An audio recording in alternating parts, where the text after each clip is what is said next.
একটি দেশের প্রতি ৩ জনের একজন কোটিপতি। নিম্নবিত্ত তো নেই, মধ্যবিত্ত খুঁজে পাওয়া মুশকিল। ছোটখাটো পেশাতে জড়িত থাকা মানুষেরাও কোটিপতি সেখানে। আকারে বেশ ছোট, অথচ অর্থের ছড়াছড়ি এই দেশে। জানলে অবাক হবেন, এই দেশের প্রত্যেক মানুষের মাথা পিছু আয় ২ কোটি টাকা। অনেক হলিউড ছবির শুটিং হয়েছে এই দেশে। জগৎ বিখ্যাত অনেক ক্রীড়াবিদ ও নানা ক্ষেত্রে নানা তারকার বাস কোটিপতির এই দেশটিতে।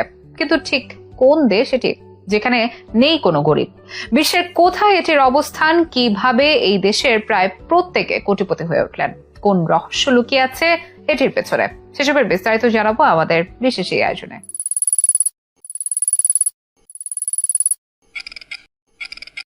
একটি দেশ মানে অসংখ্য জনগণ, যার কেউ ধনী, কেউ বা গরিব, নানা আয়ের নানা পেশার মানুষের বাস। সামর্থ্যের ভিত্তিতে কেউ নিম্নবিত্ত, কেউ মধ্যবিত্ত, কেউ আবার উচ্চবিত্ত। কোটিপতির সংখ্যা হয় তুলনামূলক কম, তবে অবাক করা বিষয় হচ্ছে পৃথিবীতে এমনও দেশ আছে যেখানে প্রায় সবাই কোটিপতি। হিসাব করে দেখা গিয়েছে গরিব তো নেই, উল্টো প্রতি ৩ জনের একজন কোটিপতি। আর এই দেশটির নাম মোনাকো। এটি ইউরোপ মহাদেশের একটি রাষ্ট্র। আর একটু বিস্তারিত বললে এটাকে বলা যায় ফ্রান্সের ভেতরেই স্বতন্ত্র একটি দেশ, যে দেশে পা রাখলে, চোখ মেলে তাকালে এবং বিভিন্ন তথ্য জানলে যে কারো মনে হবে Monaco the mystery and magic. পাহাড় আর সমুদ্রের কোলে ঘেঁষা এই দেশটি একদিকে পৃথিবীর দ্বিতীয় ক্ষুদ্রতম দেশ, অন্যদিকে সবচেয়ে ধনী দেশ।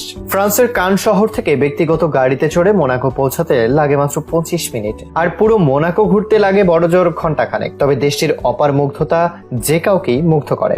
আয়তনের হিসেবে পৃথিবীর সবচেয়ে ছোট দেশ ভ্যাটিকান সিটি, আর সেটার ঠিক পরেই মোনাকোর অবস্থান। মাত্র 2.08 বর্গ কিলোমিটার আয়তনের দেশটির জনসংখ্যা 40,000-এর চেয়েও কম। তবে এই মানুষগুলোর একটি বিরাট অংশই কোটিপতি। মাথা পিছু আয়ের হিসেবে বিশ্বের প্রবল শক্তিধর দেশ আমেরিকা ও বহুগুণে পিছিয়ে এই ছোট্ট দেশ মোনাকোর থেকে। দেশটিতে কোটিপতি মানুষের সংখ্যা 31.1%, অর্থাৎ মোনাকোতে বসবাসকারী প্রতি 3 জন মানুষের একজনই কোটিপতি। এই দেশের মাথাপিছু জিডিপিও বিশ্বের সর্বোচ্চ। এখানকার প্রতিটি মানুষের মাথাপিছু আয় 2022 সালের হিসেব অনুযায়ী $2,40,862, বাংলাদেশি মুদ্রায় যা 2,63,28,965 টাকা। এদেশের অর্থনীতি পর্যটনের উপর নির্ভরশীল। এছাড়া মজার ব্যাপার হলো এদেশে কোনো আয়কর নেই। এছাড়া ব্যক্তি ও কোম্পানির উপর অন্যান্য করও বেশ কম। ছোট দেশ মোনাকো আর্থিক এবং বীমা কোম্পানিতে পরিপূর্ণ এবং তারা দেশের জিডিপিতে উল্লেখযোগ্য অবদানও রাখে। বিশেষ করে নজর কাড়া সমুদ্র সৈকত আর ক্যাসিনোর জন্য বিখ্যাত মোনাকো। এই কারণেই সারা বিশ্বের ধনীদের কাছে এটি